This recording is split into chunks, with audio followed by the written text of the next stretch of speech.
Clara Novak was 21 years old when her stepfather Joseph told her she had 3 weeks to disappear. It was late August 1873 in the timber country outside Duluth, Minnesota territory, and Joseph Korecki had spent 2 years deciding that his wife's daughter from her first marriage was a mouth he couldn't afford to feed through another winter. Clara's father, Henrik Novak, had been a forestry worker before the family left Czech Republic in 1865.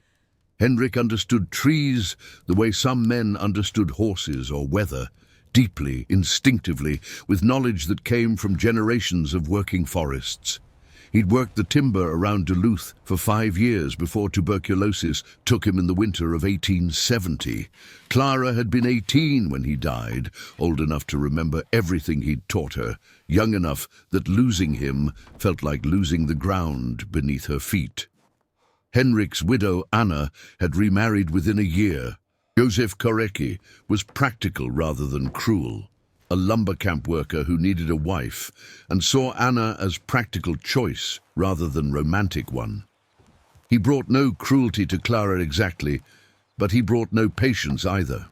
She was another person eating his food, sleeping under his roof, and by August 1873, Joseph had calculated that the coming winter would cost him more than he could manage, with Clara included. He gave Clara $15 and told her to find somewhere else. $15 for 3 years of labor she'd provided, cooking, cleaning, tending the small garden, hauling wood. She took the money without argument. Henrik had taught her many things, but perhaps the most important was that you don't waste energy fighting battles you're going to lose. You find another way. Clara knew something about wood that most people in Duluth didn't. Something her father had taught her years ago, something she'd filed away as interesting knowledge without understanding its potential for survival. Henrik had explained it during one of their winter afternoons in the workshop, when he was teaching her about timber, the way another father might teach a son. Freshly cut wood is wet, dangerously, uselessly wet. When you fell a tree and cut it into logs, the wood contains 50 to 100% moisture, sometimes more water by weight than wood. You can't burn green wood efficiently. Most of the energy goes into evaporating the water before any useful heat is produced. A pound of dry, seasoned wood produces roughly 8,000 BTU of heat. A pound of green wood produces barely 4,000. You're burning twice the wood for the same warmth. Seasoning is the process of drying wood to the point where it burns efficiently, getting moisture content down to 15 or 20%. The conventional method was simple. Stack wood outdoors in a sheltered location and wait. 6 months minimum, 12 months better. The wood sat exposed to air, moisture evaporated slowly, and eventually the wood was dry enough to burn properly. The problem, Henrik had explained, was that outdoor seasoning in Minnesota was nearly impossible to do well. Rain and snow kept re-wetting the wood. Freezing temperatures in winter could actually damage wood fibers when moisture inside the logs froze and expanded, cracking the wood internally in ways that made it burn poorly even after it dried. Most families dealt with the problem by cutting enormous quantities of wood in summer and burning through winter stocks that were partially wet, inefficient, wasteful. Henrik had seen a better system in Czech Republic, used by foresters who needed reliable dry wood through brutal winters. You seasoned the wood underground in a tunnel dug into a hillside.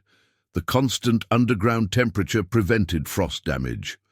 An air channel through the tunnel, driven by the natural slope, created continuous airflow that removed moisture from the wood steadily and consistently. The result was perfectly seasoned wood in 4 to 6 weeks, a fraction of the time outdoor seasoning required. Clara remembered this conversation clearly, remembered Henrik sketching the tunnel design on the back of a feed receipt, remembered asking why they didn't do it that way. Henrik had smiled and said they might someday when they had a proper hillside. They never did. But now, Clara had something Henrik never anticipated. She had a hillside, she had $15, and she had the desperate need to make them work. She found unclaimed land 2 miles outside Duluth, 5 acres on the side of a glacial ridge that nobody wanted because the soil was poor and the slope made farming impossible. The very thing that made it worthless for farming made it perfect for what Clara needed. A hillside, a consistent slope from bottom to top, natural ground that she could dig into from the side rather than excavating from above. She staked her claim in early September, built a small one-room cabin on the flatter ground at the base of the ridge. Rough-hewn timber construction, simple peaked roof, single fireplace, maybe 140 square feet of living space. The cabin took 2 weeks to build and cost about $8 of her $15 budget. Functional but crude. Not the point anyway. The point was the hillside behind the cabin. That was where the real work would happen. Clara spent the rest of September studying the hillside before she dug a single inch. Henrik had been precise about the design requirements. The tunnel needed to face a specific direction. The slope needed to be steep enough to drive airflow, but not so steep that the tunnel would be unstable. The entrance needed to be positioned where it would get adequate air movement, without being exposed to direct wind that would overwhelm the system. She selected a spot on the ridge where the slope ran roughly north to south, the lower end facing south, the upper end facing north. This mattered. The south-facing lower entrance would receive more solar warming during the day, creating temperature differential with the shaded north-facing upper vent. The temperature difference would drive air movement through the tunnel. Warm air rises, cold air sinks. The system would move air continuously, passively, without any mechanical help. The excavation began in early October. Clara dug horizontally into the hillside at the base of the slope, not down from the top like a well or a root cellar, but sideways into the earth like a mine entrance. The tunnel would extend 18 feet into the hillside, following the natural slope upward at a gentle angle. The Minnesota glacial till she was digging through was a mixture of clay, sand, gravel, and occasional boulders left by retreating glaciers thousands of years earlier. Harder than loose soil, but softer than solid rock. She used a heavy spade and a pickaxe, working methodically through the material. Each spadeful weighed perhaps 12 to 15 pounds. Each foot of tunnel required removing roughly 30 cubic feet of earth, hundreds of individual spadefuls. The work was brutal. Clara weighed perhaps 105 pounds and stood 5 feet 4 inches. She was strong from years of farm labor, but this excavation was beyond anything she'd done before. She'd work dawn to dusk, breaking ground methodically, hauling excavated earth out in buckets and wheelbarrow. By evening her hands were raw, her back screaming, her clothes soaked through with sweat despite the October cold. She shaped the tunnel as she dug. The cross-section was roughly oval, 6 feet wide at the base, narrowing to about 4 feet at the top, 5.5 feet high at the center, enough space to stand upright in the middle, crawl the edges. The floor was leveled carefully, not perfectly flat, but smooth enough to roll logs across. The walls needed reinforcement. Raw earth would collapse, especially with frost cycles expanding and contracting the soil. She lined the tunnel walls with rough-hewn timber planks, vertical boards set against the earth walls, held in place by horizontal crossbeams every 2 feet. The crossbeams were notched into the tunnel walls, locked against the earth itself. The timbers created a stable shell within the earthen tunnel. The ceiling was the most critical element. She built it from heavy timber beams, 4-inch by 6-inch planks laid side by side across the tunnel width every 2 feet, creating a solid ceiling that could support the earth above. Between the beams, she packed clay tightly. This sealed the ceiling against moisture seepage while allowing the earth above to provide insulation. The excavation and timber lining took 3 weeks of sustained work. By late October, the tunnel was complete. 18 feet long, bored into the hillside at a gentle upward angle, timber-lined, with a clear entrance at the base of the slope. The two vents were the heart of the system. The lower entrance, at the base of the hillside facing south, was simply the tunnel opening itself. Clara built a sturdy timber frame around it and fitted a door that could be opened or closed. When open, air could flow freely into the tunnel. The upper vent was different. At the far end of the 18-foot tunnel, where it penetrated deepest into the hillside, Clara dug a small vertical shaft upward through the earth to the surface, 8 inches square, lined with timber, rising about 4 feet, to break through the ground surface on the upper part of the slope. This shaft was the exhaust vent, the point where air leaving the tunnel escaped to the outside. The physics were elegant and simple. The lower entrance faced south, received more solar warming, was slightly warmer. The upper vent was shaded, slightly cooler. Warm air rose. Cool air sank. Air flowed continuously from the lower entrance, through the tunnel, and out the upper vent, driven by nothing more than the temperature difference between the two openings. No fan, no pump, no mechanical anything. Just gravity and thermodynamics working together. Clara tested the system by lighting a small smoke fire near the lower entrance. The smoke drifted into the tunnel, moved through it slowly but steadily, and emerged from the upper vent on the hillside above. The airflow was real, gentle, maybe a few feet per second, but continuous and consistent. Enough to carry moisture away from anything stored inside. She began filling the tunnel in late October, cutting trees from the ridge and carrying the logs down to the entrance. Fresh green logs, unseasoned, heavy with moisture, practically dripping sap if you cut them wrong. She carried them in pairs, rolling them down the hillside, maneuvering them through the entrance, positioning them inside the tunnel on simple timber racks she'd built to hold logs off the floor. The racks were important. Henrik had been specific about this. Wood needed air circulation on all sides to season evenly. Logs sitting directly on the ground would retain moisture on the bottom, develop mold on the contact surface, season unevenly. The racks held logs 6 inches above the floor, allowing air to flow beneath them as well as around and above. She filled the tunnel with perhaps 2 cords of green wood, roughly 120 cubic feet of logs stacked on the racks. The tunnel was full but not packed. She left gaps between logs for air movement. The system needed breathing room to work. Then she closed the lower entrance door, not sealed, just closed, left the upper vent open, and waited. The first 2 weeks, nothing visible happened. The logs sat in the tunnel, green and heavy, looking exactly as they had when she'd carried them in. Clara checked every few days, would open the entrance door, reach into the wood, feel the surface, still damp, still heavy, still green. But something was happening that she couldn't feel yet. The air flowing through the tunnel was carrying moisture away from the wood surface, one invisible layer at a time. The constant temperature inside the tunnel, about 40 degrees, never freezing, never warming, meant the moisture was evaporating at a consistent rate rather than the uneven drying that happened outdoors. The wood fibers weren't contracting and expanding with temperature swings. The moisture was leaving cleanly, steadily, without damage. By the end of the 3rd week, Clara noticed the change, reached into the tunnel and touched a log. The surface was drier. Not dry, but noticeably less damp than it had been.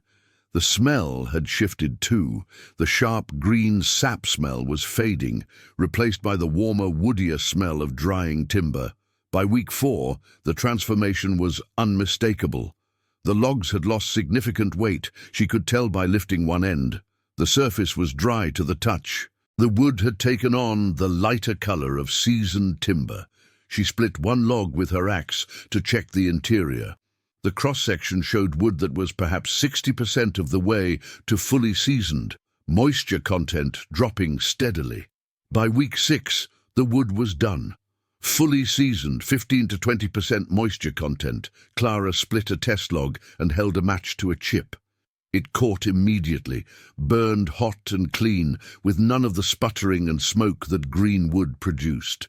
8,000 BTU per pound. Efficient, powerful heat from wood that had been dripping with sap 6 weeks earlier. She carried the seasoned logs out of the tunnel and into her cabin. Built a fire in the fireplace. The wood burned beautifully, hot, clean, steady. One log produced more useful heat than 3 green logs would have. Her small cabin warmed quickly, maintained comfortable temperature with minimal wood consumption. The neighbors noticed something strange about Clara's property almost immediately, though they couldn't have articulated exactly what it was. There was no woodpile. Every other homestead in the Duluth area had a woodpile. Stacks of logs and split wood visible from the road, growing through summer and shrinking through winter. Clara's property had nothing. A small cabin, a tool shed, and bare ground. No wood anywhere visible. They watched her cutting trees on the ridge throughout September and October, saw her hauling logs down the hillside, but the logs disappeared. No stacking, no splitting into firewood. Just green logs carried to the base of the ridge and vanishing behind the cabin where the hillside rose. Elsa Brandt was the first to say what everyone was thinking. Elsa was wife of Heinrich Brandt, who owned the general store and lumber yard in Duluth. She was 43, sharp-tongued, and accustomed to being right about practical matters. She organized a visit in mid-November with 4 other women from the area. Concerned citizens checking on the young Czech woman who seemed to have no firewood heading into winter. They arrived on a grey November afternoon, wind cutting across the ridge. Clara invited them inside the cabin. The fireplace was burning, the cabin warm, maybe 58 degrees, comfortable enough. The women looked around for the woodpile visible through the window, found nothing. "Where is your firewood?" Elsa asked bluntly. "We've watched you cutting trees for 2 months, but there's no wood anywhere on your property. No pile, no stack, nothing split. How are you burning this fire?" Clara gestured to the stack of seasoned logs beside the fireplace. "Maybe 20 logs, enough for a week. I bring it in as I need it." "From where?" "There's nothing outside." "From the hillside." "Oh, the hillside is bare ground and rock." Clara considered how much to explain, decided on directness. "I have a storage tunnel dug into the hillside. The wood is stored inside. It stays dry. I bring it out when I need it." Elsa's expression shifted from confusion to something approaching pity. "A tunnel in the hillside. You're storing firewood in a hole in the ground. That wood will be completely rotted by spring. The ground is damp. Underground is damp. Wood rots in damp conditions. You're going to run out of firewood and freeze. The tunnel has airflow, the wood stays dry. Airflow in a hole in the ground. Miss Novak, I think you don't understand how wood storage works. You need a proper woodshed with a roof and good drainage. What you have will kill you. Please let us help you find proper arrangements before winter gets serious." Clara thanked them for their concern. Watched them leave through the window, certain she would be dead or desperate by December. Through November and into December, Clara's system worked exactly as Henrik had designed it decades before in Czech Republic. She'd cut fresh trees, carry the green logs into the tunnel, position them on the racks. 6 weeks later, she'd bring out perfectly seasoned wood. The rotation was continuous, new green wood going in while older batches came out seasoned. The tunnel always contained wood at various stages of drying. Her fuel consumption was remarkable. Because every log she burned was perfectly seasoned, each log produced maximum heat. She burned perhaps a cord and a half through November and December, roughly half what her neighbors were burning. And her neighbors were burning inefficiently because most of their wood was green or poorly seasoned from hasty outdoor drying. They were watching their wood piles shrink at alarming rates while Clara's cabin stayed consistently warm. The economics were devastating for comparison. Henrik Brandt's lumber yard sold seasoned firewood at $2 per cord, but most of it was only partially seasoned, dried perhaps 4 months outdoors. Clara's wood was better seasoned than anything for sale in Duluth, and it cost her nothing but labor to produce. December brought the first real cold, sustained temperatures in the 20s at night, single digits during the worst days. Clara's cabin maintained 55 to 60 degrees with moderate fire burning. Her neighbors' cabins fluctuated wildly as they fed green wood into fireplaces that sputtered and smoked and produced disappointing heat. The Brandt household went through 3 cords of wood in December alone. Heinrich burned constantly, frustrated that his expensive firewood wasn't heating properly. Elsa complained about the smoke, the smell, the inefficiency. They had 6 more cords stacked outside, enough for January and February if consumption stayed steady. But it wouldn't. The cold was going to get worse. January brought the storm that broke everything open. The blizzard hit January 19th with brutal suddenness. Temperature plummeted from 15 degrees to -25 overnight. Wind screamed across the ridge at sustained 45 miles per hour. Snow fell in dense curtains for 8 consecutive days. Conditions that tested every heating system in the region to the point of failure. Clara's cabin stayed warm. The fireplace burned steadily with perfectly seasoned logs, each one catching immediately, burning hot and clean, producing consistent heat. She'd brought in 2 weeks' worth of wood before the storm hit, knowing from the sky and the wind that something catastrophic was coming. Henrik had taught her to read weather too. The Brand household began struggling by day 2. Heinrich was burning wood desperately. Green wood that sputtered, smoked, produced half the heat it should have. The fireplace roared constantly, but the cabin temperature kept dropping. 45 degrees by evening, 40 by midnight. The green wood simply couldn't produce enough heat to overcome the cold, driving in through every gap. By day 3, other families were worse off. The Patterson cabin ran out of seasoned wood entirely on January 21st, left with nothing but green logs cut 2 weeks earlier that barely burned at all. The family huddled in blankets around a fire that produced more smoke than heat. Their children showed signs of cold exposure despite being indoors. Pale skin, shivering that wouldn't stop. Confusion. On day 4, Heinrich Brandt made the decision that would reveal Clara's secret to the entire community. He'd heard rumors, vague, confused reports that Clara's cabin was somehow staying warm while everyone else was struggling. That she had wood that burned properly when nobody else did. He walked through the blizzard to her cabin, 2 miles through knee-deep snow and -25 wind, to find out how. Clara opened the door. Heinrich stumbled in, frost-covered, breathing hard. Looked around at the cabin, warm, comfortable, fireplace burning steadily with wood that glowed orange-red with efficient heat. Looked at the stack of logs beside the fireplace. The wood was clearly dry, the pale golden color of properly seasoned timber, no visible moisture, bark peeling slightly the way good dry wood does. "How?" Heinrich said, still catching his breath. "How is your wood burning like that? I've been burning for 4 days straight and my house is 40 degrees. Your wood is burning like it came from a kiln. Where did you get this wood?" "I seasoned it, underground, in a tunnel in the hillside." "Show me." Clara pulled on her coat and led Heinrich around the back of the cabin to the hillside. The entrance was there. She'd built a sturdy timber door frame set into the earth, nearly invisible when the door was closed because the natural hillside soil and vegetation blended around it. She opened the door and led Heinrich inside. He stopped at the entrance, staring. The tunnel stretched 18 feet into the hillside, lit by a single oil lamp Clara carried. Timber-lined walls. Solid timber ceiling. And everywhere.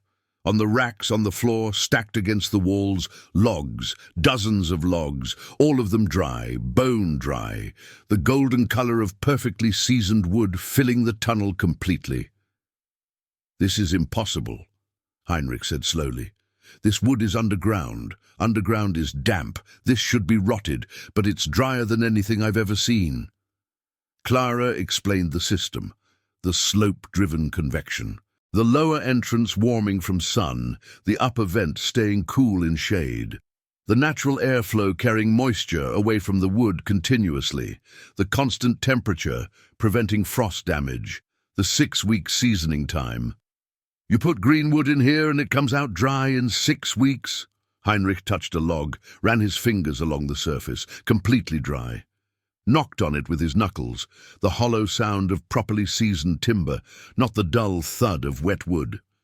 Green wood in, seasoned wood out. The hillside does the work. I just carry it in and carry it out. Heinrich stood in the tunnel for a long time, understanding washing over him. He ran a lumber yard, had sold wood for years, had never, in all his years in the timber industry, seen wood seasoned this cleanly, this completely, this quickly. Clara Novak, 21 years old, expelled from her stepfather's house with $15, had built a wood seasoning system that outperformed anything available commercially in Duluth. "How much wood do you have?" he asked. "About 2.5 cords seasoned and ready. Another cord and a half at various stages of drying. I need wood. My house is 40 degrees. The Pattersons' children are hypothermic.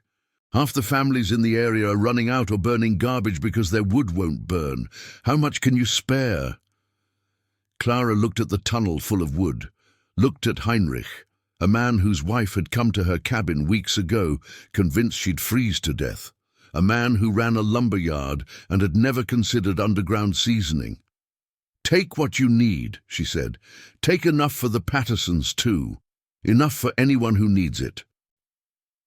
By the end of day 4, 12 families had sent someone to Clara's tunnel. They came through the blizzard, through -25 wind and knee-deep snow, because their firewood wouldn't burn and their houses were dropping below survivable temperature. Each family that entered the tunnel had the same reaction: shock at the dry wood, confusion about how underground storage could produce drier wood than outdoor storage, then understanding slowly, as Clara explained the convection system. The word spread even through the blizzard. By day 5, families were sending children, teenagers who could trudge through the snow faster, to carry dry, seasoned logs back from Clara's tunnel. The wood burned magnificently in their fireplaces. 1 cord of Clara's seasoned wood produced more heat than 2 cords of the green wood they'd been burning. Houses that had been dropping steadily toward dangerous temperatures began warming again. Elsa Brandt came herself on day 6, trudged through the blizzard to Clara's cabin, entered the tunnel, watched other families loading up seasoned logs, stood in the 18-foot tunnel surrounded by wood that should have been rotting underground, but was instead the driest, cleanest firewood anyone in the area had ever seen. "I told you this would rot," Elsa said quietly, almost to herself. "I told you underground was damp. I was wrong." "You were thinking about a simple hole," Clara said. "No airflow, no drainage, just earth and wood sitting together. That would rot. This is different. The slope drives air through continuously. The wood dries faster underground than it would outdoors because the temperature never freezes the moisture inside. Henrik, my father, learned this in Czech Republic. Foresters used it for generations." "Your father taught you this?" "He taught me everything about wood. I just needed a hillside to use it." Elsa looked at Clara for a long moment. The young woman her delegation had visited 6 weeks earlier, pitying her for her foolishness, certain she'd freeze.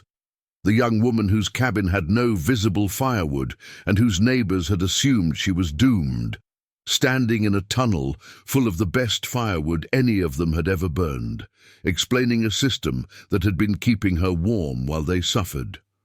"I'm sorry," Elsa said, "for the visit, for what we said. We assumed you were stupid because you were young and alone and doing something we'd never seen. We were wrong." Clara nodded. "My father wasn't stupid. He was a forestry worker in Czech Republic. He understood trees better than most people understand anything. I just remembered what he taught me when I needed it most. The blizzard ended January 27th. 8 days of sustained -25 and 45-mile-per-hour wind. When it broke, the community emerged to find that Clara's underground tunnel had been the difference between survival and disaster for a dozen families. Heinrich Brandt came back after the storm with a proposition.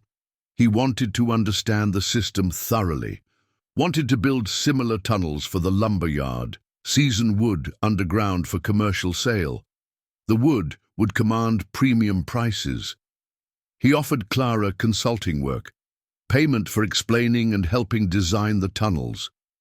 Clara accepted, not because she needed the money. She'd survived on $15 and her own labor, but because spreading the knowledge mattered more than keeping it private. Henrik had learned the system from generations of Czech foresters who'd shared it freely. Clara would do the same. By spring 1874, 3 underground seasoning tunnels had been built on hillsides around Duluth using Clara's specifications. Each one produced perfectly seasoned firewood in 6 weeks. Heinrich Brandt's lumberyard began selling underground seasoned wood at premium prices. Customers could feel the difference immediately when they burned it. Clara lived on her 5 acres for 7 years. The tunnel she built in 1873 continued functioning. She'd fill it with green wood, wait 6 weeks, bring out seasoned wood. The system never failed. The hillside did the work. She just managed the process. She married at 24, a timber worker who'd watched her tunnel system work through 2 winters and understood exactly what he was getting in a wife. They expanded the property, built a proper house, kept the original tunnel functioning alongside 2 larger ones they built together. Clara died in 1931 at age 79. The Duluth Historical Society documented her tunnel system after her death. The original 18-foot tunnel still intact in the hillside, timber lining sound after 58 years. The slope-driven vent system still capable of seasoning wood if someone filled it. Modern forestry engineers confirmed what Henrik Novak had understood decades before arriving in America. Underground seasoning tunnels on proper slopes produce wood dried to 15% moisture content in 4 to 6 weeks, a fraction of the time required for outdoor seasoning. The constant temperature prevents freeze-thaw damage to wood fibers. The slope-driven convection removes moisture consistently without mechanical assistance. The system is passive, maintenance-free, and produces results superior to any outdoor seasoning method. The story is about a young woman who remembered what her dead father taught her and used it to survive, who built something that looked like nothing from the outside, a hole in a hillside, but was actually sophisticated engineering based on generations of forestry knowledge, who kept her neighbors alive during a blizzard with wood that nobody believed could exist underground. Because sometimes the person with no visible firewood knows more about keeping wood dry than the man who runs the lumberyard. The tunnel everyone called a hole in the ground was actually a seasoning system that outperformed anything on the market. And a father's knowledge carried in a daughter's memory across an ocean and 20 years can be worth more than $15 and a hillside.